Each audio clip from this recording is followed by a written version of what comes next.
What are you doing here? I'm so sorry. I was going to come over and ask if I could stay, but it got so late. I thought I'd come over first thing in the morning.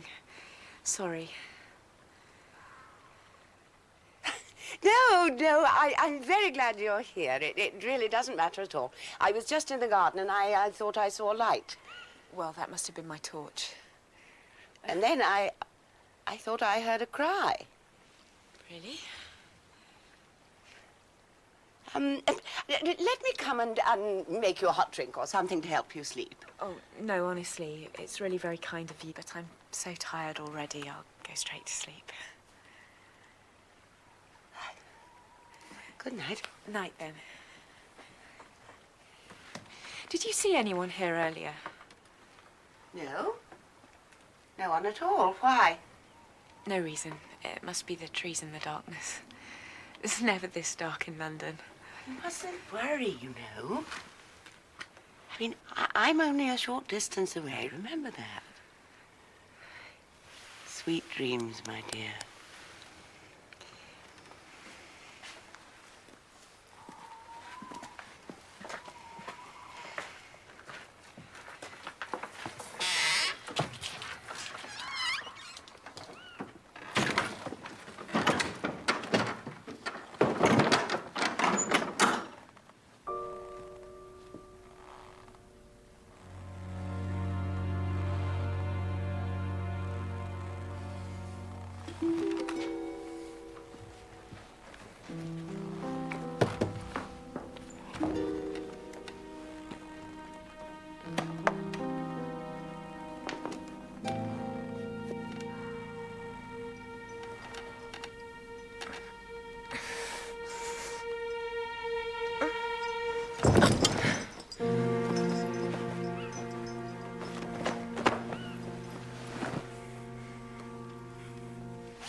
Davy and I fancied going on the river this morning.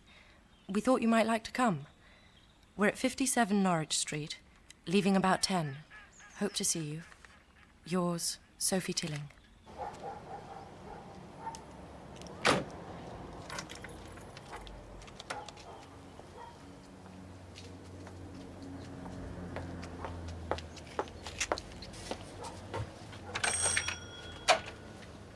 I'm really pleased you can make it.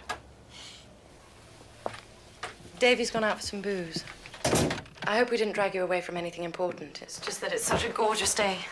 No, it's a lovely idea. I'm just amazed that you knew where I was staying. I followed you, I'm afraid. I borrowed Hugo's car. I wanted to apologize for his behavior. But then I thought you must be so fed up of us, I chickened out. Oh, he was just showing off, wasn't he? To his girlfriend. Recognize the syndrome, do you? I seem to remember it from the dim and distant past. Why isn't Mark in any of these pictures with Davy? Isn't he? Well, there are photographs of Hugo and Isabelle with you and Davy, and photographs with Hugo and Isabelle with you and Mark. But none of the five of you together. Really? How funny. Were you with Mark before you were with Davy? Look, I was going to tell you about it. I mean, everybody knew it wasn't a great secret. We went out for ages. And had it ended by the time he died? Yes, months before. Why did it end? Because I decided it should. Mark was lovely. He was really very sweet. But he was a dreamer. He didn't live in the real world. I can see you think that sounds really wonderful and romantic, don't you? But it wears you down in the end. Well, it wore me down. Not like Davy. No, that's right. Exactly right. Not at all like Davy. Having fun?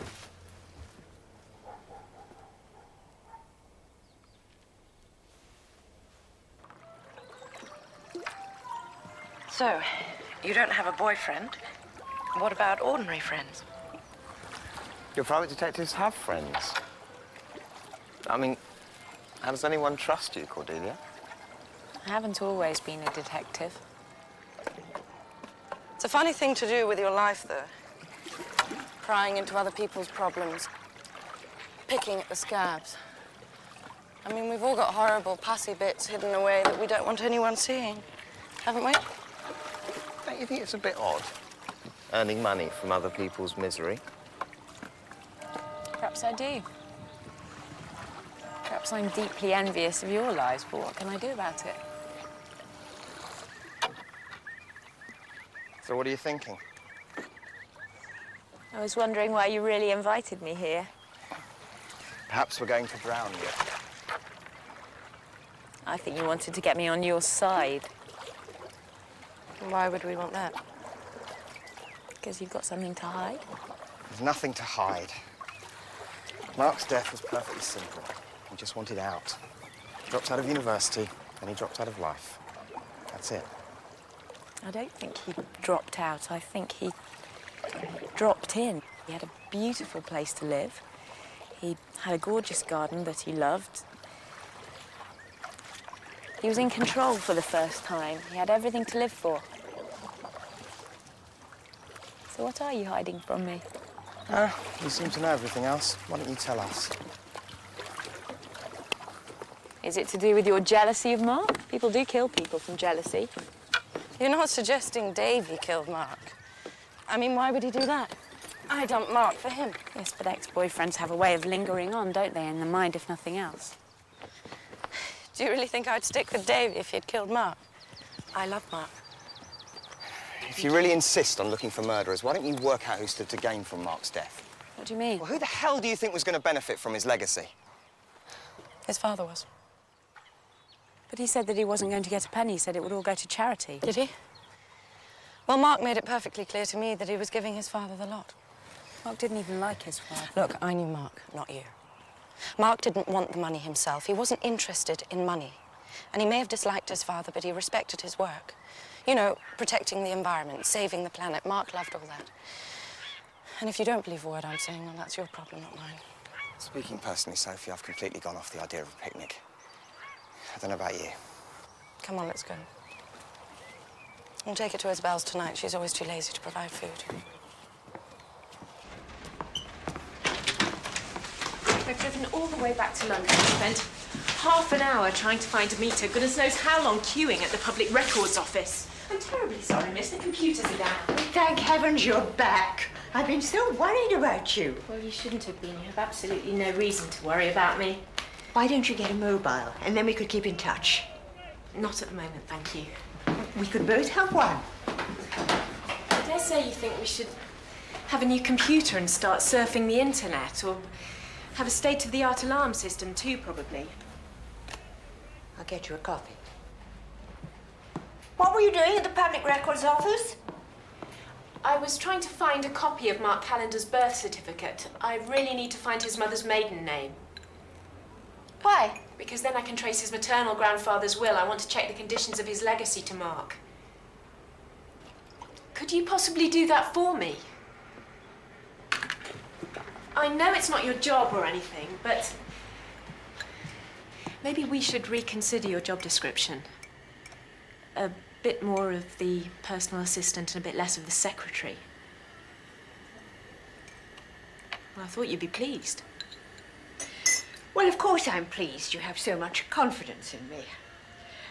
But I have to say I'm alarmed that you're trying to track down information which presumably Dr. Callender could have given you himself, which means that you're checking up on him, which is certainly not what he's employing you for. Well, it's my job to follow up all leads, every clue, anything that could possibly lead me towards... But there's a time and a place. I would have thought that our Get to urgent know the priority... dead person. That's what Bernie always taught me. Well, the Mark Callender that I know wouldn't have killed himself. So it's my job to find out who did. Perhaps you should consider whether the young man you know is really Dr. Callender's son, Mark, or a figment of a young woman's troubled imagination, a piece of wish fulfillment.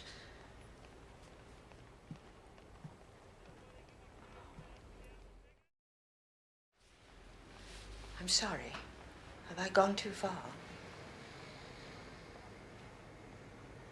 No, you might be right. I hope you're not, of course, but you might be. You see, I need you to be able to give your perspective on things. I need you to feel free to offer your opinions at any time. So long as I can feel free to reject them. I'd be pleased to discuss the new job description whenever you're ready. Thank you.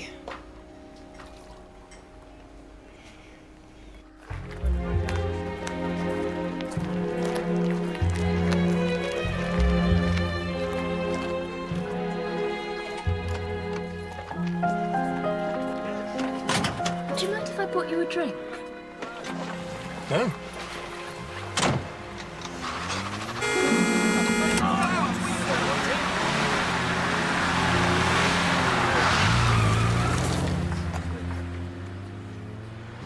Detective. Exciting. Does Lun usually behave like that? Yes, he does. And there's nothing anyone can do about it, I'm afraid. Callender won't have a word said against him. Why? Aren't you meant to get the drinks first before you start cross-questioning me? Lun's an excellent lab technician, unfortunately. He should be. Callender trained him personally. He treated him more like a son than he ever did his own one. Do you think Lun was jealous of Mark? Oh, I'm sure he was. Patrick, would you say that Mark respected what his father was doing? Respected him. So far as I could see, they never even spoke. I hope you're not suggesting Dr. Callender's unhappy with our investigations. No, not at all. I think he just wants to understand why he did it. Why cut himself off from family and friends, what was really going on in his head. Take a seat. Why did you have Mark's coffee examined? It was just the one cup, wasn't it? Yes. Look, I really don't have to be cross-questioned. I'm only seeing you because of Dr. Callender. If you'd come to me off your own bat, I wouldn't have given you the time of day. I know, and I really am very appreciative. What did you find in the coffee? Nothing. I didn't expect to. It was routine. So you're saying you didn't have any suspicions at all? No, of course I had suspicions. It was right to be suspicious. It was an unnatural death. See, that's why we have pathologists and forensic people. We have our suspicions, but they're the ones who use their scientific skills to confirm them or otherwise. In this case, otherwise. You've got it. So what was it you saw that made you suspicious? All right. Couple of things, tiny things. Why did he burn all his papers just before he died? And why didn't he eat the dinner he just cooked for himself? That's all. Why didn't he? Because people behave oddly, especially when they're about to kill themselves. They're not at their most rational.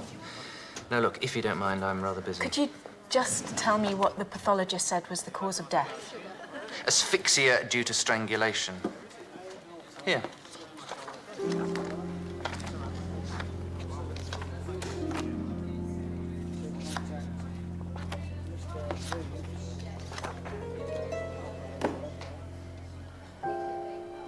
Are you sure you've got what it takes? You could always go back and tell Dr. Calendar you couldn't find anything. No shame in that. You think that being horrified by a terrible, wasteful death makes me bad at my job?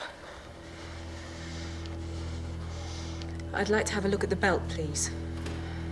It's a strap, not a belt.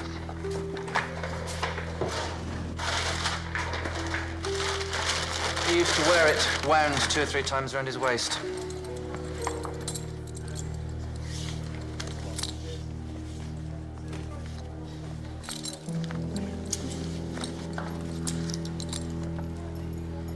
That's how it was, isn't it?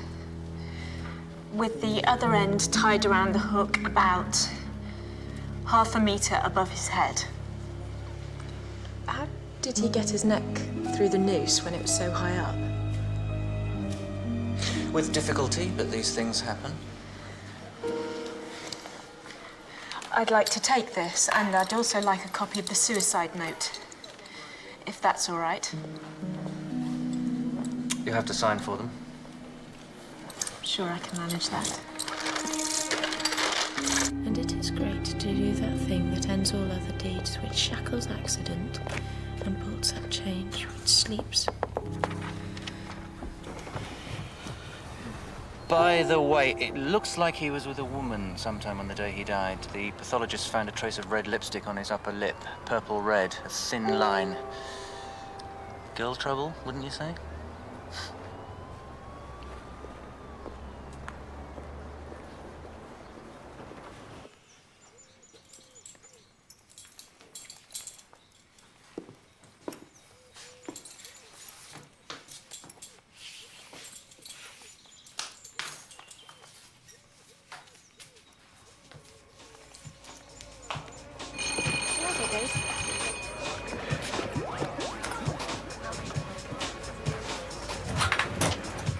Happy birthday, Isabelle.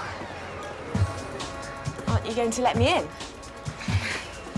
Nice to see you, Cordelia. I would have invited you, but... You didn't know where I was staying, I know. You should have asked Sophie. Is that Max? Who is it? Brilliant. Someone from the outside world for a change. The answer to all my prayers. Shall I look up to Cordelia? If you like.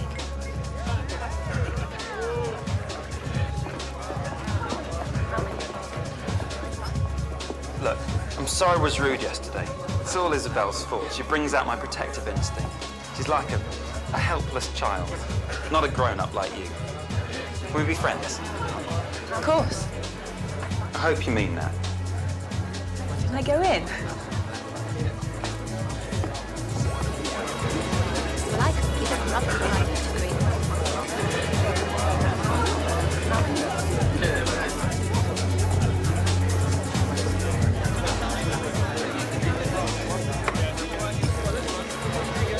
Nice painting, innit? All thanks to Daddy. Or should I say, all thanks to Papa.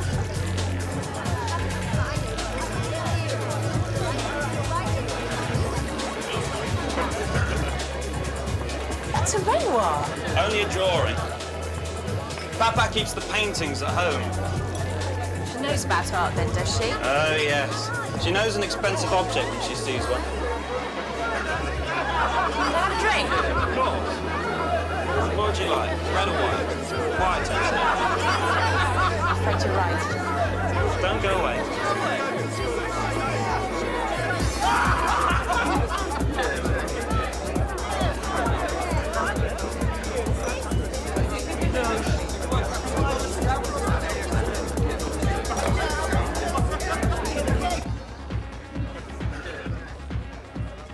Isabelle?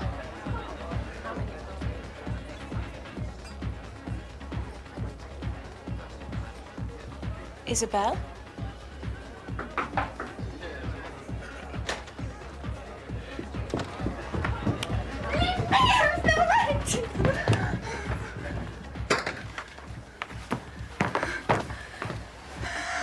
What What are you hiding from me? Nothing. I was not there when he did it. And who did what? When Mark killed himself, I was not there. But you were there some days earlier, weren't you? You went to the house and asked Miss Markland where Mark was. I assume you didn't leave before you went to the summer house and saw him. Of course not. We drank tea together. He made me a very agreeable salad and we went for a walk. Were you having sex with him? No, I would tell you if I'd been. And would you tell Hugo? Of course not. He would kill me if he discovered such a thing. When was the last time you saw Mark? Before that? Before you went to the summer house? A couple of days before he left college. We went in my car to the seaside. And first we stopped at a town... what is it? Edmondstown. Mark said he had to visit the doctor. Why? Was he ill? No. Well, then why? I don't know. He did not say why he went there. It was a very poor house. I waited in the car. And how did he seem when he came out? I do not think he got what he wanted. He did not seem happy, which annoyed me. But then we arrived at the sea and he became happy again. Isabelle? Just a minute. Hugo would kill me if I was unfaithful. It's true he has a very bad temper, but he would certainly kill anyone who tried to harm me. If it wasn't that you were so attractive, I think you might be starting to annoy me. I'd better keep out of your way, hadn't I? No, you're perfectly free to talk to Isabelle. Why all this stupid subterfuge? Does it make you think you're a real detective? It's just that I fancied 5 seconds with Isabelle without her minder. I told her everything. She was desperate to know all about my affair with Mark. Ah, well, of course. Yes.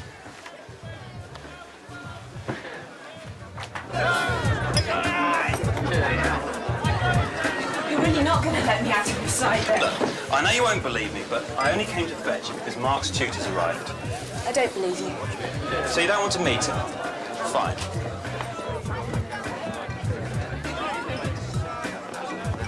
Academic writing, contempt for logic, spurious profundity, bloody awful grammar. This is the private detective I mentioned. Christ, it's a woman. This is Mark's tutor. Was, sorry. Edward Horsfall. Cordelia Gray. It's funny, I imagined you'd be geriatric. Cordelia and I need a few moments in private, all right? You lost. Have you any idea why Mark Callender left college? Sorry. We really weren't close. He made a rather formal goodbye. Thanked me for my help, I think he called it. Then I made what I hoped were adequate noises of regret, and that was it. All faintly embarrassing, really.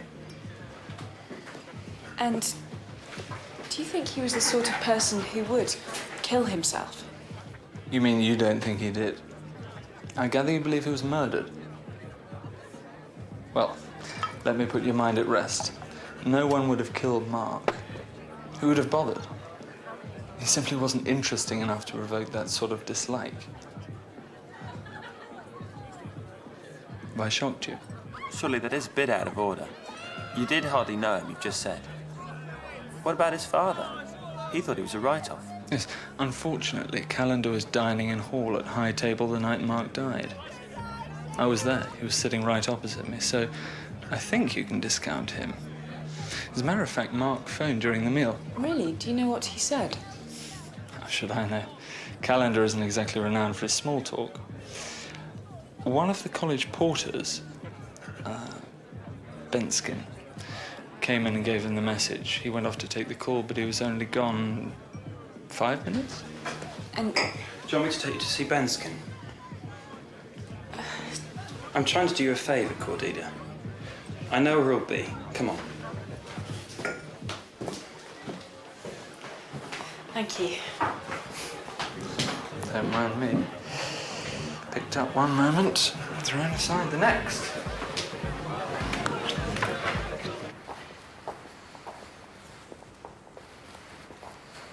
Isabelle said you'd kill anyone who tried to harm her. Is that right? What do you think? Are you planning to kill me? That depends on whether you're planning to harm her. Are you? Sorry.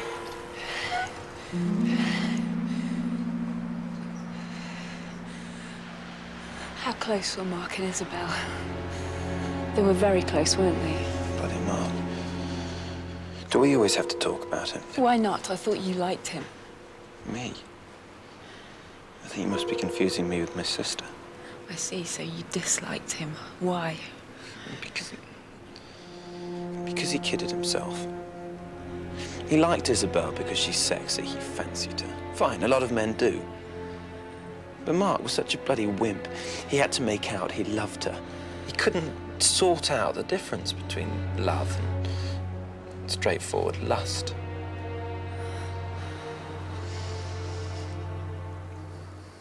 I'm sure you know the difference.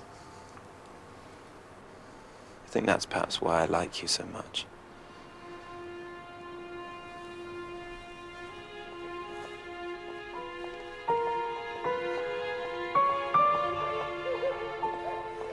Look, there's something I want to tell you.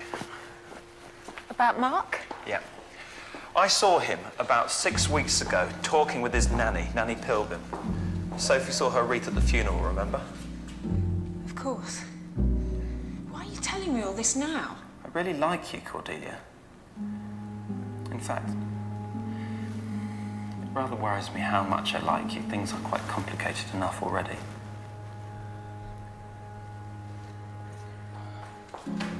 What were they doing?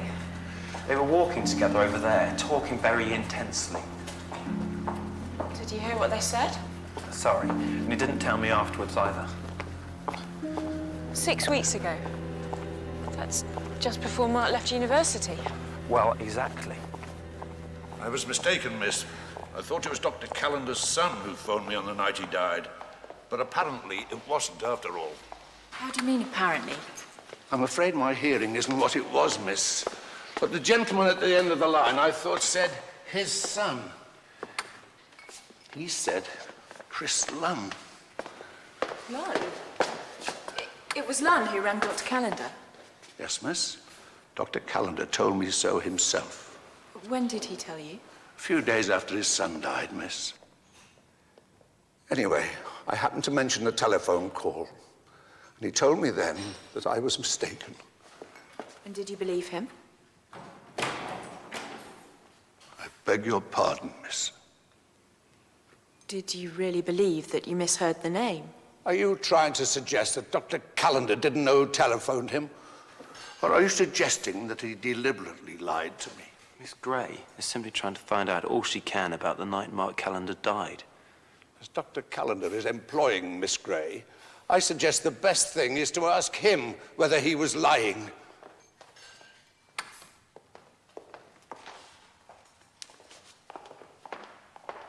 There's nothing wrong with the old fool's hearing at all.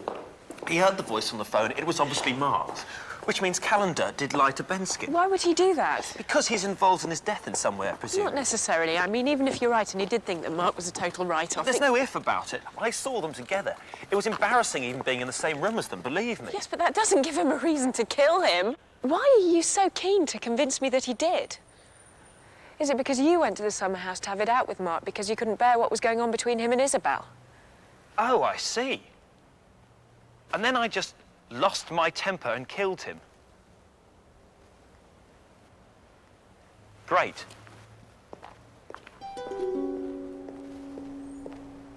Well, is that what happened, Hugo?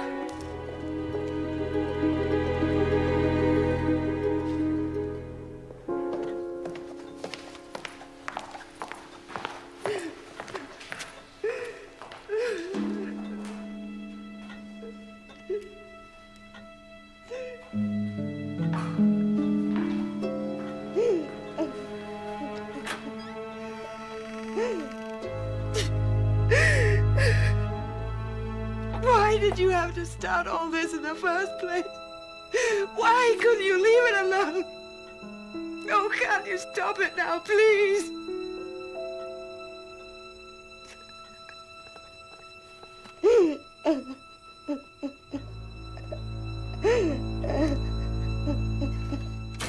Morning.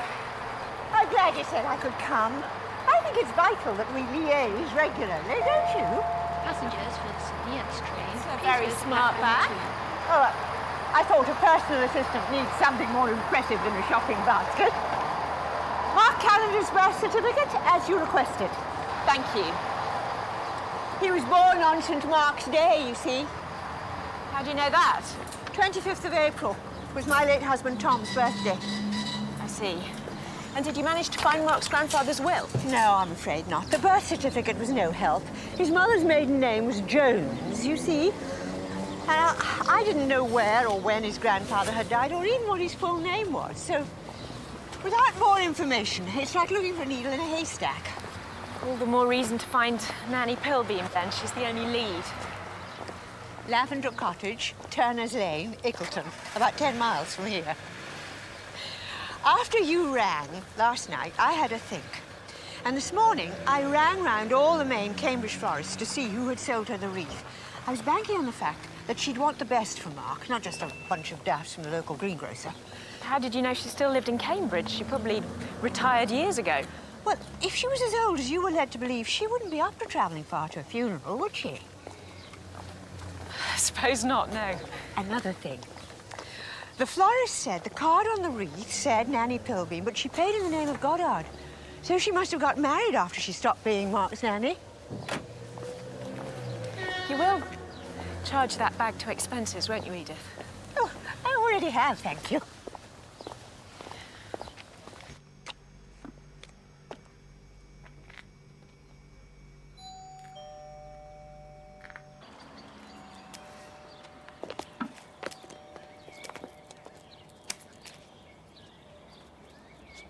She won't be there. Not on a nice morning like this. She'll be at the graveyard.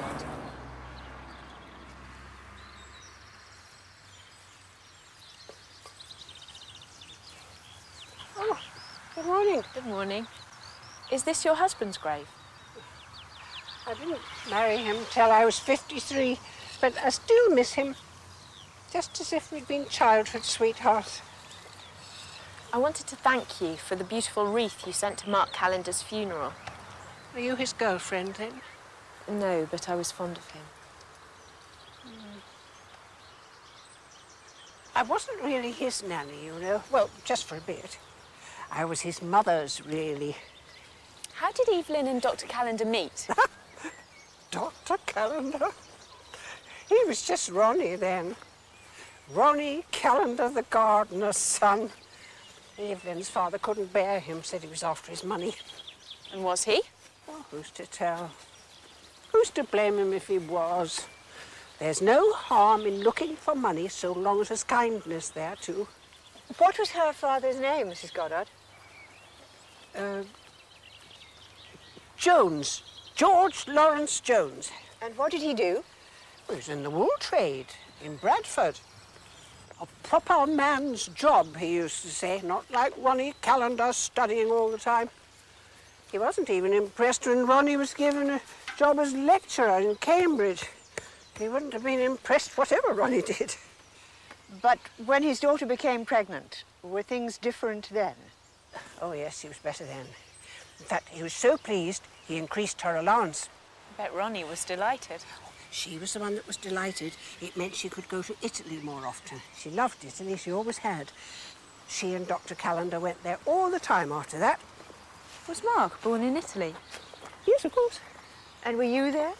Oh, no. Dr. Callender had given me the sack by then, a few months after she became pregnant. He said he could look after her better than anyone else.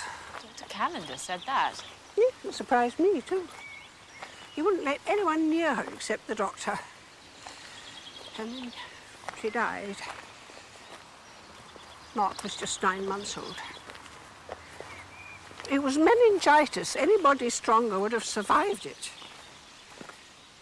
I did see her again once, towards the end. She was desperate for me to give Mark her prayer book.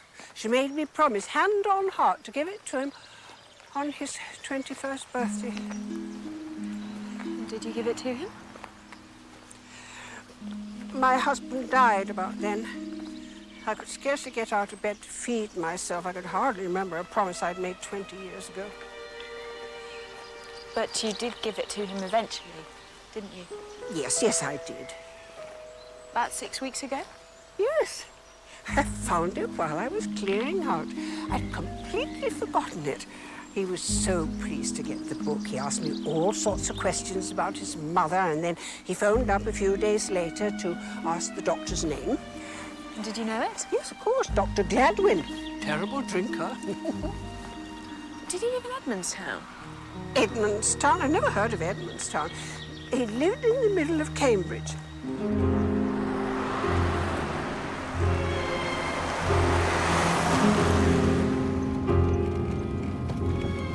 Why was Mark's mother so desperate for him to have the prayer book?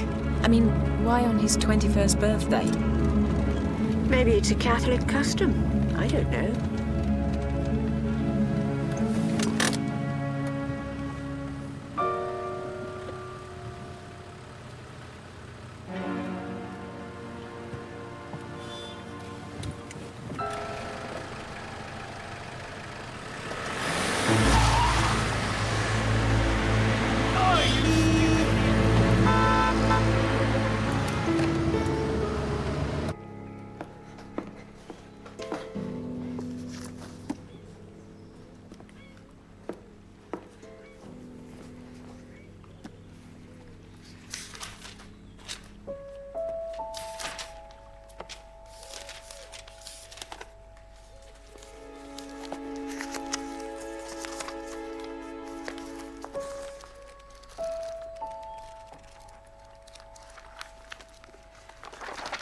May I?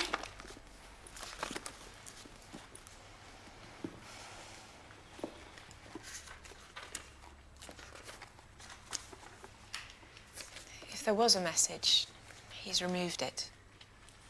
Or someone else has. I'm not getting anywhere, am I? He'd have been better off with Bernie.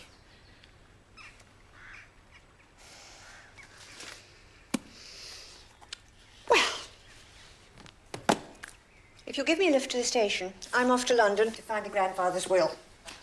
You can do what you like, of course. You can stay here and wallow in self-pity, or you can make a bit of an effort and find out if Dr. Gladwin is still alive.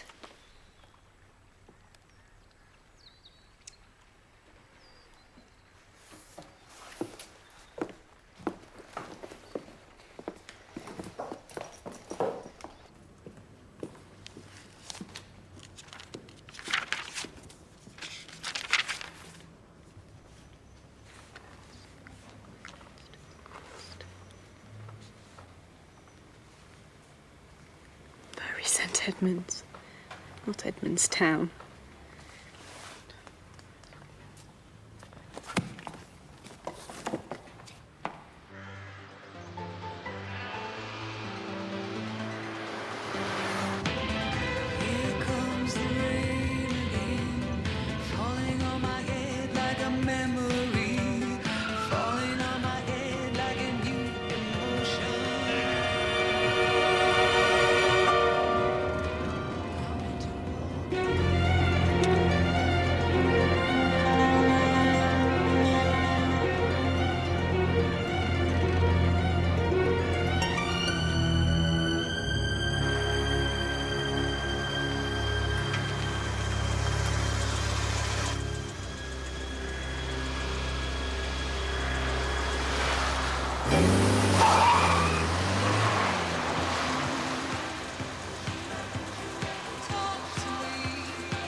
Yes? Could I speak to Dr. Gladwin? Is he in? Where else would he be?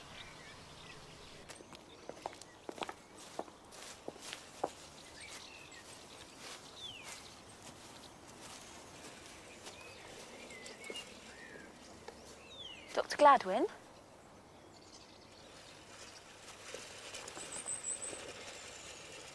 My name's Cordelia Gray. I wanted to ask you about a patient.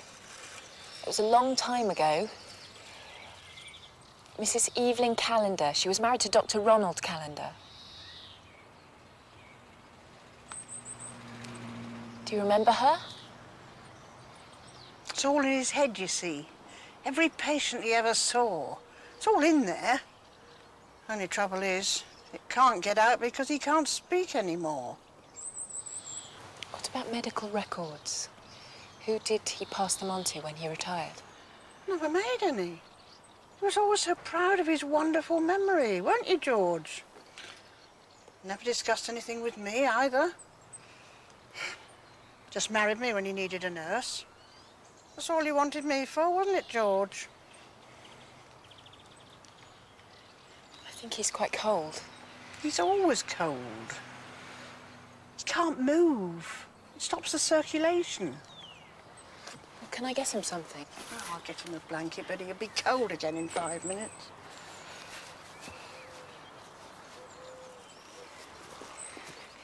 Do you remember if a young man came to visit here a few weeks ago? We don't see anyone from 1 month to the next. Of course I remember. And we had another visitor the following week. It's been like Christmas round here. Do you remember the young man's name? Oh, his name was Callender too. Mark Callender. And what about the other visitor? He wouldn't give his name. He had receding hair. He was about 50s, I suppose. What did he want? Heaven knows. He walked in like he owned the place, came straight out here, right up to George, and then he bent down and stared at him. That's all, just stared at him. Then he got up and left. What did Mark Callender want? Oh, something about his mother. That's Evelyn Callender, is it? Yes. What are you trying to find out about her? I don't really know. That's the problem.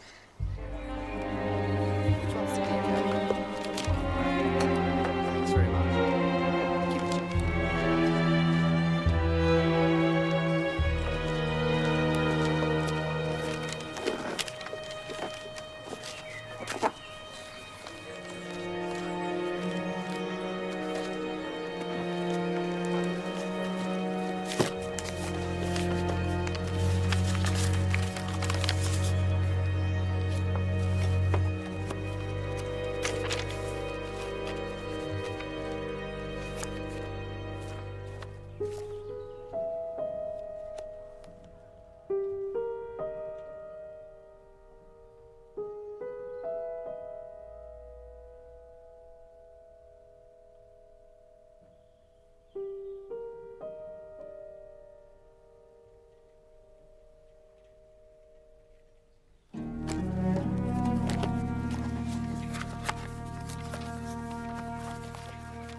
I looked at Mark's birthday in the prayer book, St. Mark's Day, and there it was, in tiny, tiny little letters.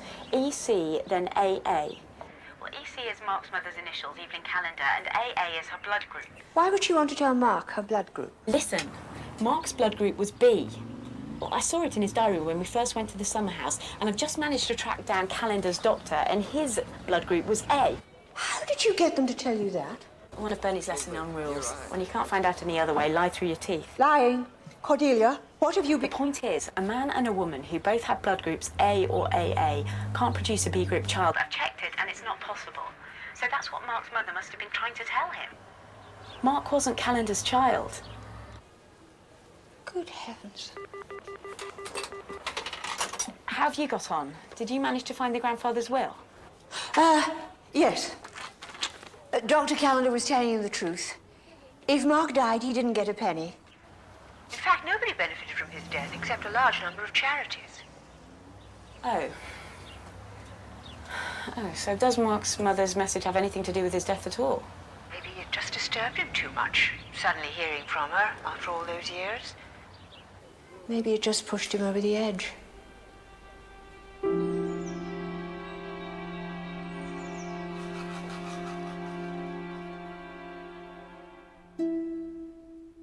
And it is great to do that thing that ends all other deeds, which shackles accidents and bolts up change, which sleeps and never pallets more.